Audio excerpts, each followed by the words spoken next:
For years, scientists believed that the brain was static, unchanging, and locked, but our understanding has changed drastically to the point where we now see the brain as plastic and constantly changing. But what if I told you that simply thinking could affect not only the way your brain works, but its physical shape and structure as well? It turns out this is exactly what happens. From a neuroscientific standpoint, imagining an action and doing it require the same motor and sensory programs in the brain.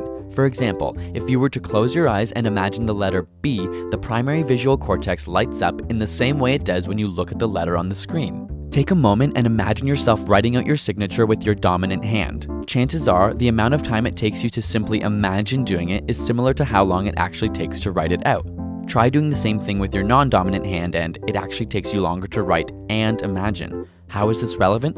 Well, because imagination and action are actually integrated and engage the same neural pathways, practicing one actually influences the other. One fascinating study took two groups and had them practice piano for 2 hours a day, except one group was only allowed to use mental practice. They couldn't touch the piano, but would sit in front of it and imagine practicing. The surprising result?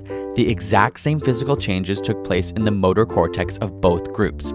And after 3 days, their accuracy in playing was the exact same.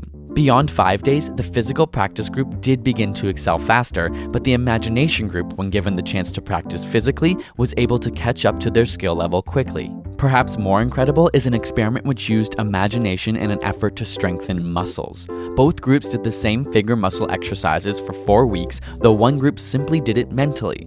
Those who actually did the physical exercise increased their strength by 30%, while those who imagined doing it increased their muscle strength by 22%.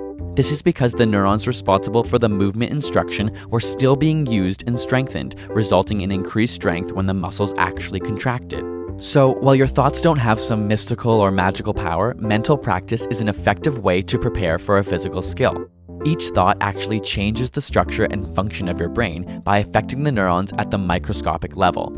Though, as much as we wish you could sit there and become the next Mozart, it won't happen without a lot of hard physical work. But a little imagination never hurts. This episode of ASAP Science is supported by Audible.com, the leading provider of audiobooks with over 100,000 downloadable titles across all types of literature. This episode was inspired by the book The Brain That Changes Itself by Norman Doidge. You can download this audiobook or another of your choice for free at audible.com/ASAP. Special thanks to Audible for making these videos possible and offering you a free audiobook at audible.com/ASAP. And subscribe for more weekly science videos.